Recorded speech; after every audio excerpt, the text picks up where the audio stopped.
மீண்டும்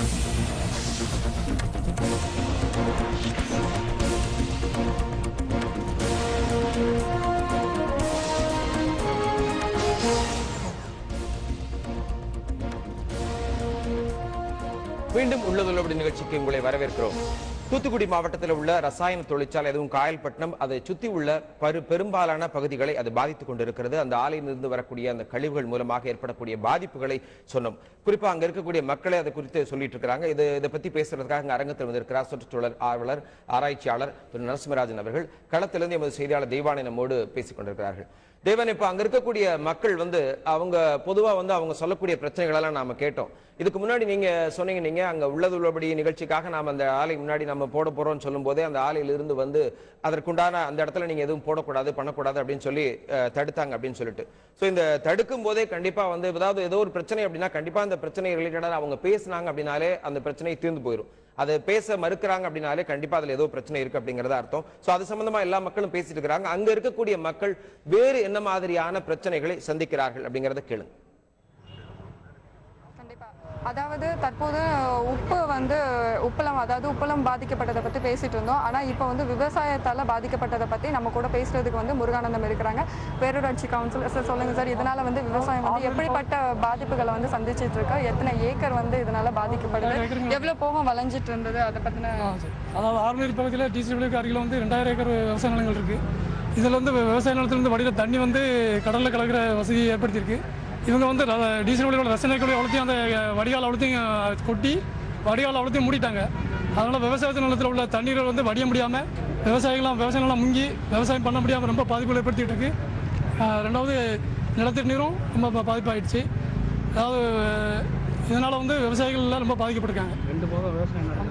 அதாவது இதுல 2 போகம் விவசாயம் விளைஞ்சிட்டு இருந்தது, தற்போது குறைஞ்சிருக்கு அப்படிங்கிறது குறிப்பிடத்தக்கது. அது இதனால நிலத்தடி நீரும் பாதிக்கப்படுது, மணலும் பாதிக்கப்படுது அப்படிங்கறது அவங்களோட கருத்து.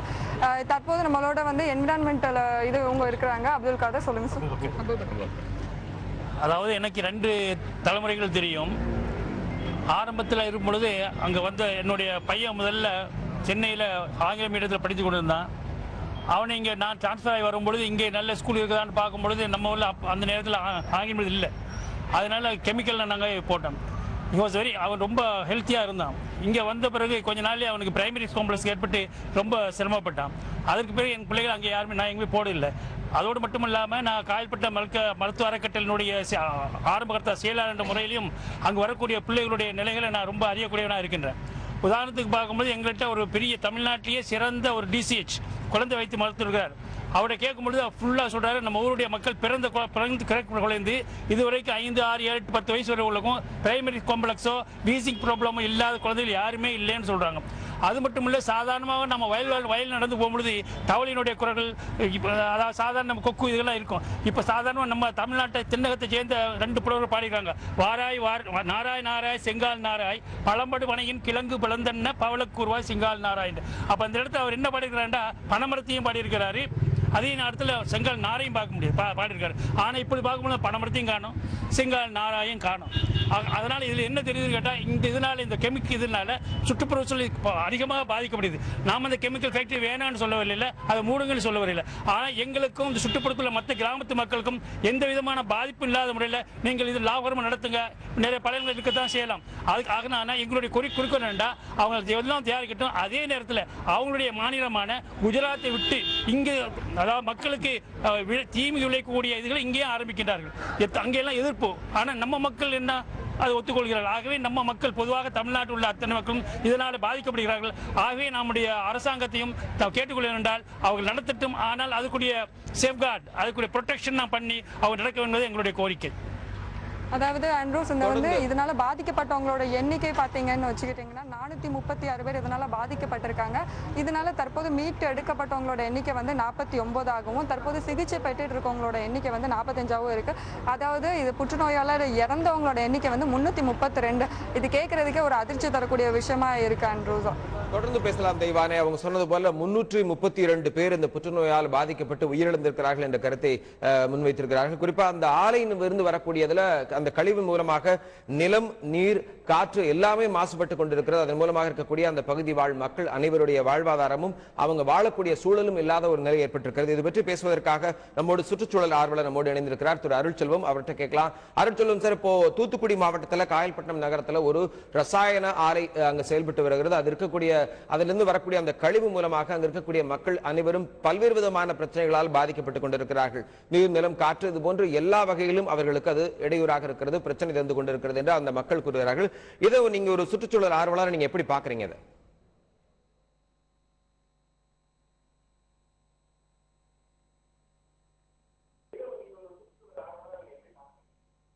சார், இப்போ அங்க இருக்கக்கூடிய தூத்துக்குடி மாவட்டத்தில் காயல்பட்டத்தில் இருக்கக்கூடிய அந்த ஆலையிலிருந்து வரக்கூடிய கழிவுகள்னால் அதிக பிரச்சனைகள் ஏற்படுகிறது என்று சொல்லியிருக்கிறாங்க. இந்த ஆலைகள் எப்படி இது ஆலைக்கு அனுமதி வழங்கப்படுகிறது, அது குறித்து சொல்லுங்க. பொதுவா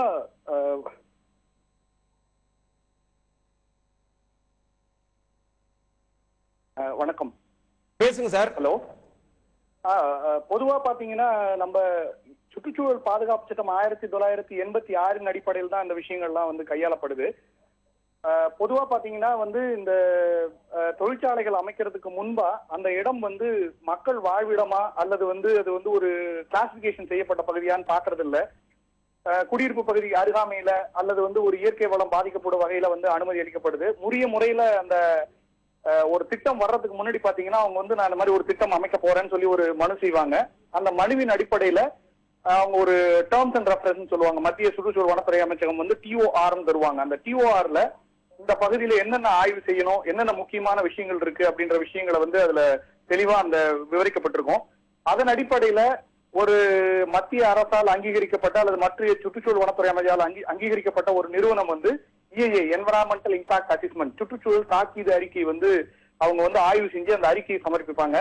அதன் அடிப்படையில ஒரு மாதத்துக்கு முன்பாக ஒரு பத்திரிகை விளம்பரம், மக்கள் கருத்து கேட்பு கூட்டம் நடத்தி அந்த மக்கள் விளம்பரம் செய்து அதன் அடிப்படையில மக்கள் கருத்து கேட்பு கூட்டம் நடத்தி அந்த மக்கள் கருத்து கேட்பு கூட்டத்தினுடைய வர முடிவுகளை மத்திய சுற்றுச்சூழல் வனத்துறை அமைச்சுக்கு பரிந்துரை செய்து அவங்க ஒரு எக்ஸ்பர்ட் அப்ரைசல் கமிட்டி மூலியமா அதுக்கு ஒரு முடிவு எடுப்பாங்க.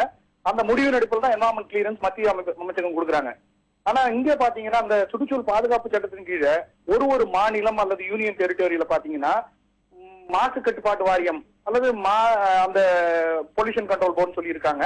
இவங்க என்ன பண்ணுவாங்கன்னா அந்த இடத்துக்கு அந்த இந்த ஆய்வறிக்கை எல்லாம் சரிபார்த்து அந்த சட்டத்தின் கீழே காற்று சட்டத்தின் கீழையும் நீர் சட்டத்தின் கீழே அந்த சுற்றுச்சூழல் பாதுகாப்பு சட்டத்தின் கீழே இந்த 2 சட்டத்தின் கீழையும் அந்த நிறுவனத்துக்கு முதல்ல கட்டுமானத்திற்கான இசைவாணை தருவாங்க, கன்சென்ட் டு எஸ்டாப்ளிஷ் தருவாங்க.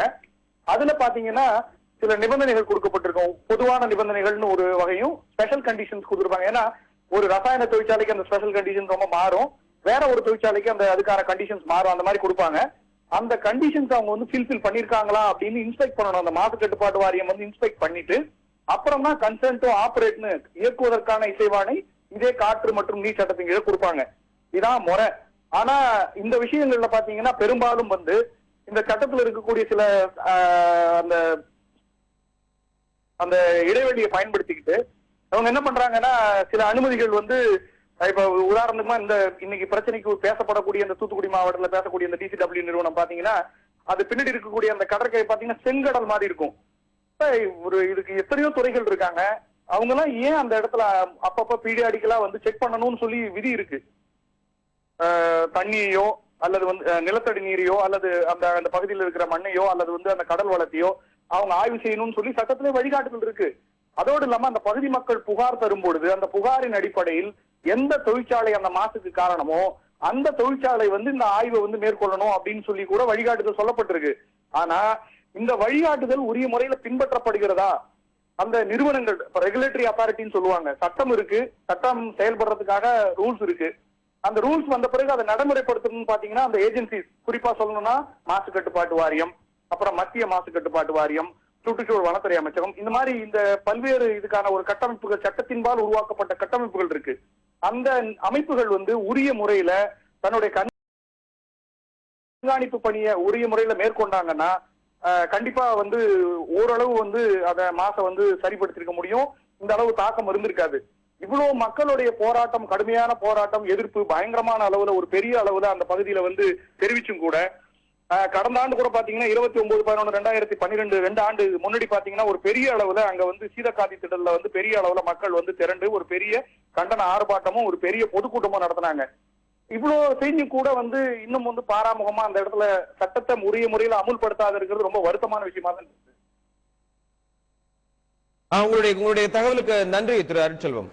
அருட்செல்வம் சொன்னது போல அவர் சொல்ல ஒரு முக்கியமான ஒரு கருத்து என்னன்னா, மாசு கட்டுப்பாட்டு வாரியம் வந்து அதற்கு அனுமதி வழங்கும் போதே அதற்குண்டான ஒரு ஆராய்ச்சியை செய்து அதற்கு பிறகுதான் அனுமதி வழங்கணும். அதற்கு பிறகு இன்னொரு முக்கியமான ஒரு குற்றச்சாட்டு வச்சாரு. என்ன அப்படின்னா, அதுக்கு ஒரு போதிய ஒரு பீரியடிக்கல் கேப்ல வந்து போய் அதை ரிசர்ச் பண்ணி அந்த பணிகள் எல்லாம் செவ்வனை செய்யப்படுகிறதா, அந்த கழிவு எல்லாம் முறையான முறையில சுத்திகரிக்கப்பட்டு அனுப்பப்படுகிறதா அப்படிங்கறத ஒரு ஆய்வு செய்யணும் அப்படின்னு சொல்லியிருக்காங்க. இப்ப நான் இங்க இருக்கக்கூடிய நரசிம்மராஜன் உங்ககிட்ட கேட்கக்கூடிய, நீங்க சுற்றுச்சூழல் ஆராய்ச்சியாளர்ங்கிறதுனால இந்த மாதிரியான ஒரு மறுசுழற்சி, குறிப்பா அந்த வேலை நடந்துட்டு இருக்கு, அந்த வேலை வந்து சிறப்பா செய்யப்படுகிறதா, இந்த கழிவுகள் எல்லாமே முறைப்படி சுத்திகரிக்கப்பட்டு அனுப்பப்படுகிறதா அப்படிங்கறத ஆய்வு செய்யறதா, வழக்கமா அந்த பணி நடைபெறுகிறதா இல்லையா? கண்டிப்பா அது நடைபெறாம எந்த ஒரு ஆலைக்கும் அனுமதி கொடுக்கப்படாது. ஆக்சுவலா பாத்தீங்கன்னா அந்த அருட்செல்வன் சொன்னது மாதிரி மத்திய சுற்றுச்சூழல் அமைச்சகமும் மாசு கட்டுப்பாட்டு அமைச்சகமும் வந்து கண்டிப்பாக ஒரு ஆய்வறிக்கையே வந்து அந்த நிறுவனத்திலிருந்து வாங்கிடணும். கண்டிப்பா அந்த